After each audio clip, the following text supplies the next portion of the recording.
I just want this to be on record. This is the original Storytime pillow.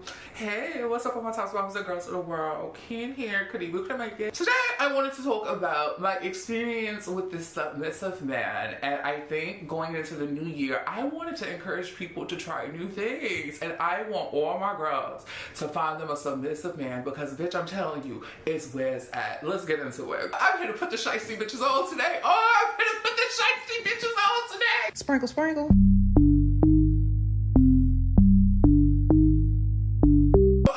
This is like an actual story time. It's a little story time, but like I said, I more so want to talk about like the advantages of fucking with a submissive man. But I'll tell you how me and this man met and how we got to me finding out that he was actually submissive, because he had on this front at first, but bitch, the front comes down. So what had happened was I had just moved back to the city, girl. Okay, if you know where I'm at, you know where I'm at, bitch. Okay, coming down, yeah. You know, a few niggas had got the sense that I was in the city, bitch. They spidey senses said, oh, it's a doll around, and I said, yes, it's a bitch. So bitch, the thing started dinging, bitch, the phone started jumping, bitch, the Instagram DMs started jumping, bitch, the Twitter DMs started everything. The nigga said, you either have a twin or I just seen you. And I said, you probably just seen me. But I'm assuming that he had seen me in like a store or whatever, because this particular day I was downtown. Well, I was near downtown. I wasn't downtown. I was near downtown. They're a more popular area of the city, so he seen me. You know, he seen correctly. His eyes weren't playing tricks on him. I don't have a doppelganger. It's the one and only, bitch, the doll of the motherfucking South. It was either me or Kadiva. So I had responded to him. I said, you probably seen me or whatever. He said, when did you move back? I said, we got to talking, right? He's like, I would love to take you on a date. And I was like, okay. By this time, I had got his actual Instagram page. He hit me up from a fake page. I understand men when they are terrified, especially when they live in a particular section of like the country or the world or whatever. When it comes to me, girl, there's some rules and regulations or whatever, bitch. I like being wined and dined, okay? I am past the days of sneaking out and doing the things wherever in the wilderness. If anything, go get us a hotel room, okay? And I'm not talking about the little cheap ass hotel, a hotel. Take me to the good shit. I'm just over them days, girl, but that's the point. Like, rules and regulations or whatever. And this particular dude, he wasn't like afraid to be himself or whatever. He was just afraid to approach me. But on top of being afraid to approach me, he isn't out to like his mother and like his immediate family. He was a family guy. But he doesn't care about being seen in public and stuff like that. That's another conversation for later though, how the man's is out here giving conversation, getting comfortable. I could sit here, and the things I have found out in the past few years, this year alone, like with dealing with like men and things like that, we can sit down and have conversations, girl, whatever you want to talk about. I can tell you why men do the things that they do. There are different archetypes of the niggas, you know what I'm saying? Some of them even look alike. Besides the point though, I know what I'm talking about. We're gonna get that, so we're gonna get that. Let's stick to the story. Call me the nigga whisperer. I basically had agreed to go on a Saturday date with him, and when I agreed to go on a Saturday date or whatever, he picked out the place and stuff. It wasn't too far from where I live, and we had went on a date. So we go on a date or whatever. The first day we went on, it was cool. It was a little awkward because I can tell there were some hang-ups on his behalf or whatever. He was very nervous. I could try to lock that nervous thing down. I was a little nervous too because I honestly hadn't been on a date in a little bit. Like the last situation I was in, fuck nigga, like kept me locked in the motherfucking house, locked in the hotel room, bitch. Okay, literally had me locked in a hotel room. Oh my goodness, and I just stayed. But he had a few hang-ups. He was nervous. He wasn't fully being himself. I could tell these things off the rip or whatever. He was trying to impress me with also wearing a facade. And the best way to impress me is to be authentic. He was being authentic, but there was a layer of some bullshit there. And I was like, oh, something's here. I off the rip, I honestly said, oh, this will not be a second date. This won't be a second date. It can't be a second date, actually. That was towards the beginning of the date, though. Because the more we got inside of the date or whatever, we got comfortable. The drinks was flowing. The drinks is in our systems, bitch. Okay, my God, okay, once he pulled out his card, how you was supposed to do it anyway? You asked me out, what are you talking about? But once he pulled out his card, I got real comfortable. He didn't notice, he thought it was a drinks. It was combination of both. It was a combination of that their car, you know, it was a combination of that their American Express, my nigga, and it was a combination of that spicy mango margarita I just had. Oh, it was delicious, bitch. I want to go back and get me one of them. Oh, I need one of them. I need that. The drink was sexy, bitch, and the house was sexy. Towards the end of it, he started like love bombing me very heavily or whatever. He was like, I can see myself with you, and blase, blase, blase, blase, blase. It was the drinks. I was first doll that he had ever actually went out after. He had been attracted before. He had experience with a doll before. But I was the first one he ever actually went after. I was like, you know, well, why me? So he ended up like taking me home and or whatever. We had like a nightcap, but it wasn't like a serious nightcap. The girls on Patreon really know this tea. If you were from Patreon, bitch, you know exactly. It's the t-shirt man. I ended up going home with this nigga t-shirt and everything, girl. Like, it was actually very, very fab. Did he get into punani? No, but little did I know it was because he didn't really want to get into punani. How do you marry a woman and then turn around and let a man bend you over? Now, this is outside of the whole submissive thing. I think, like, the bending part, okay, because that doesn't play into the strong key points that I want to make when I say look for a submissive man. It could very much so coexist with each other, but the bending over and him actually wanting me to do the topping, that doesn't play a role in how y'all need to go find you a submissive man. I'm not gonna say find somebody that's gonna do the, you know, get bent over. You know, I'm not, you get what I'm saying?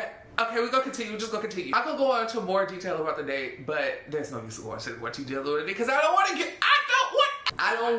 give more detail about the motherfucking date because it's not your motherfucking business. While simultaneously telling you my business. So I had left this day and I had left this night actually feeling very confident. Like, genuinely, I thought I had me a little boo. I really did. I had even went to Patreon. I told the girls on Patreon, girl, I think I got me a bed. I thought I had a bad handy. Oh, I thought I had a bad handy. Little did I know he was trying to bump purses. And he was a man. He was very much so professional fish. He was professional fish. Or maybe I shouldn't call him fish because he's very far from fish. He's a handsome young fella, you know what I'm saying, but he's not fish. But professional kind. Bitch, I thought I had me when I say, oh, I done reeled in a big fish. I'll show you how to reel in a big fish, sister. I'll show you how to reel in a big fish. So a few days later, I had actually noticed that the energy had kind of shifted or whatever, but I had remember him telling me that night that the next morning or the morning after next or something like that, he had to go pick up his mother from the airport or some shit like that.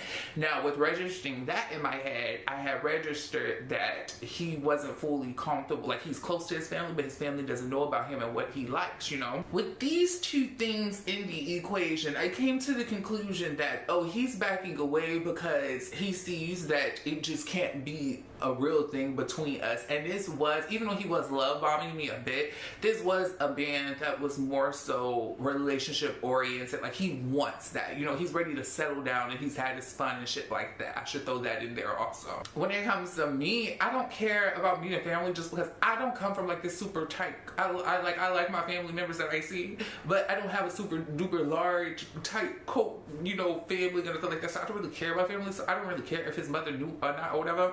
If we got too serious one day, I probably would want to meet mommy, but I don't give a fuck right off the rip. I don't care about meeting mama for another 2 years. It's perfectly fine. I don't need to meet sister. I'm perfectly fine, especially because he was talking like he wanted me to meet friends and shit already and things like that. I was like, okay, that's cool. Like, we cool. But with everything in the equation, I came to the conclusion the energy had shifted a few days later because his ass had picked up his mama from the airport, and when he picked up his mama from the motherfucking airport, reality set in.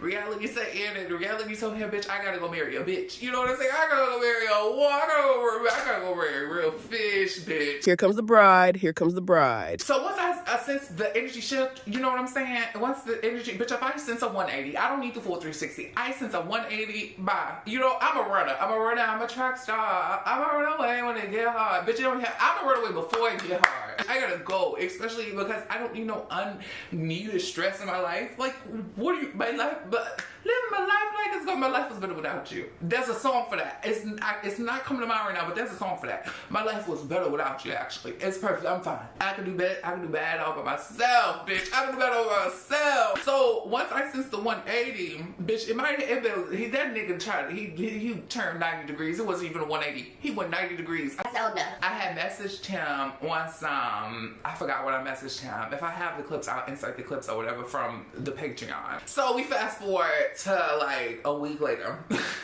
So a week later, after having this conversation with him where I basically like, you know, chip chop, gotta go, cutting you off, I can't do this. This isn't for me. This isn't for me, sister. He had hit me up and he was like, oh my gosh, I really wanted to talk, because if I'm recalling correctly, the way we had left off very, it was me kind of that, like I just was dismissive, because like I said, like once I feel the 180, bitch, go, bye. Like I'm not begging no nigga to stay. That's what we don't do, okay? We ain't never gave that. Oh, I have a soft spot for niggas and I will stick around, but I'm not begging you to stay, okay? There's a difference. There's a difference. I'm able to uplift the man and let the man know that you are a king. You know what I'm saying? You are worth it, but I am the prize. So do not go, like, I'm a good bitch. I'm a good bitch. I shouldn't even call myself a bitch. I'm a good person. I'm a great person. You know, I'm the partner that you actually need. And he could acknowledge that. That's what he was loving about me. That's why he was ready to be in a relationship that motherfucking night. So he hits me up after like a week passes by of me chip chopping or whatever. And he's like, I really just want to talk to you. Like, I don't have to talk to you. Like, I missed you. But I say, I don't think things ended off wrong. I have to explain myself. But whatever he had said had led us back to dinner again at a new place. A subscriber actually seen me this night. That was crazy. Did you watch it? Hey! We end up on another date or whatever, and he started explaining exactly what I knew. Okay, I'm very intuitive. I feel like I'm fucking almost psychic. I know things. I just be knowing shit. And what I had said was actually correct when I was talking about how his mommy and picking up his mommy, like every reality has set in. Before I can even ask him or tell him that, he had told me that. He felt like he couldn't give me what I deserved. And I could respect it. I was like, it's cool. After explaining why the energy had shifted, he had went on to say that there's another like side to it though. And I'm like, what is it? What is it? Me, like a deer in headlights. I'm like, what is it? I ain't that fucking intuitive, bitch, because I did not see this one I didn't see this coming. It had hit me off guard. The nigga asked me something along the lines of, have you ever been more dominant? and I was like, not really. Me not catching the context clues of what's fully going on. I'm like, no, not really. I feel like there were so many context clues that went into, just like I came to the conclusion that he had his energy shifted because he picked up his mom from that goddamn airport. Just like I came to the conclusion that I feel like these other context clues, I just missed out on all the clues. I missed out on all the clues. Okay, Blue was not with me. Blue wasn't with me. And I was confused. I was in the daze because when these questions started coming, I said, oh, bitch, oh, this is turning into something else. So after that question, a few more questions like follow up. I don't fully remember the questions, but they were related to that question. And then he got to the question of like, would you be more dominant with me? And I had to keep a poker face, but I felt like he read through my poker face because I have a poker face, but my poker face not a real poker face. If nothing gonna tell it, my facial expressions will tell it. And quite frankly, my facial expressions will tell a story every single time. I swear to you. So when he asked this, I really don't know what my face had looked like. I should probably call him and ask him. But when he asked this, I was like, that's something to think about, but I would consider it. And the reason why I said I would consider it is because this man, the other side of like a reason I was considering like making him my little yeah, for real, like on some serious shit, like a relationship type thing. The reason I was considering is because he was such a gentleman. You know, he was an open a door type nigga. You know what I'm saying? And there hasn't been one door that I've opened since going on dates with him and seeing him and stuff like that. There has not been one door. On top of that, he liked to pay for shit and just the little manly things that we all appreciate men for sometimes. You know what I'm saying? He was doing everything, and I really did like it. And at this dinner table, it kind of had registered that, oh my goodness, like these are manly acts, but these are submissive acts. These are acts of submission. And then it dawned on me. I said, bitches have had it all fucked up this entire time. I've been in conversation with a lot of women in my lifetime, and I have never heard them utter anything about a submissive man. And towards the end of this conversation, I was like, sure, let's try it. Let's try the whole me being dominant thing. And we tried it. And it was okay. I won't complete that part of the story, but it's been chill. I don't know. I just want to come up with my bitches, okay? game for the new year. Okay, so y'all know. We have been so conditioned to go after like this macho masculine man, like, when honestly and truly, the most masculine thing a man can do is be submissive to the person that he is dating. And that's what it dawned on me. I said, bitch, it is submissive man that's what we've been searching for this whole time. It's the submissive man that's going to also cater to you. You know what I'm saying? Because it actually takes a lot of power to be submissive. And then I was like, I know this is that to anybody because like I'm a submissive kid, bitch, okay? But it takes power to be submissive. Do you get what I'm saying? And a lot of times we think that the lesser is not in power. We think that the lesser is not, you know, we know the women be calling the shots the whole motherfucking time, bitch. We know, you know what I'm saying? Like type shit. So I just had to come share a little tidbit, like, get your little submissive man. I had to come share this little story, bitch, because I want to come tell y'all that y'all need to get y'all a submissive man, or at least try it out. I'm not talking about stick the fingers in the booty holes. I'm not talking about none of that. No. But if it float the boat, let that bitch float. But I'm talking about there are different qualities that I feel like we need to start looking for. You know what I'm saying? It is actually the gentleman that we want. You know what I'm saying? At least that's what I want. I mean, we still live a hood nigga, okay? I start this video off if I put that clip in here talking about what a hood nigga's at. Hello. Power on. What a hood nigga's at.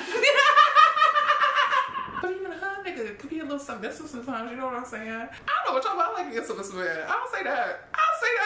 Because the other side to it also is that it's almost pushes like this dominant energy within you also, with like taking charge and stuff like that. And I think that's healthy for someone with a more feminine energy, because oftentimes people with feminine energy just lay back or whatever, but it's actually our feminine energy that is needed within this world. You get what I'm saying? It allows the feminine energy to really, really step up and take the center for real, and really be the bitch. I think feminine, I will always say, okay, off the record, I will always say that masculine and feminine energy are the same things because they have to coexist with each other. They're the same things, they're just different sides of the energy. You know what I'm saying? And we recognize the different qualities as masculine and feminine, but they're the same thing. They literally quite have to do a dance within this life to coexist. You get me? And I think any situation where you find like the imbalance of these energies, and the imbalance starts within, if you are like off-centered within, that's when you find the most problems within relationships, when people just don't allow these two energies to coexist and flow freely. You know what I'm saying? When you sit down and you recognize that everything is moving accordingly to plan. And even another tip, one like with this submissive man popping up or whatever, he popped up in my life at a point where I knew that I'm at a stage where I have to enter the center again, where I have to take charge in other areas of my life. And I think fucking with him, it helps me take charge with other things in other areas of my life or whatever, which is why I'm like, okay, maybe I should still fuck around with you or whatever. I think everybody should experience dominance and everybody should experience submissiveness or whatever to get the full human experience. I think all the brothers should experience just a little piece of sisterhood, and the sisters have been forced to experience brotherhood, which is why women are winning. But it's quite frankly why men felt the need to they want to turn back and be on macho and stuff like that, because y'all can't deal with the women shit. Y'all can't deal with a woman's world. Y'all have to be prepped for that shit. You know what I'm saying? Y'all can't deal with a woman's world. Ooh, this conversation is very spicy, and it can get far more spicy, but I've been sitting in front of this camera for almost 30 minutes, so I'm gonna go now. And I know you're probably like, no bitch, we want you to continue because you're talking the shit. I know I'm talking my shit, but we save some of the shit talking for future videos. You know what I'm saying? I love you guys so motherfucking much or whatever. And bitch, where I did not get to participate in vlogmas, how I wanted to actually participate in vlogmas because I had other things to complete that are very important to my future. Bitch, my version of vlogmas is uploading as much as I can. And I said, bitch, the girls deserve a fucking story time, and that's what the fuck I just gave y'all. Story times have evolved, and I hope you enjoy the way they have evolved for me, because I do. And that's all I really care about. But I do care for the few of y'all that are here still. I love you guys so much. I will see you in the next video. I was about to keep talking. Bye, bitch.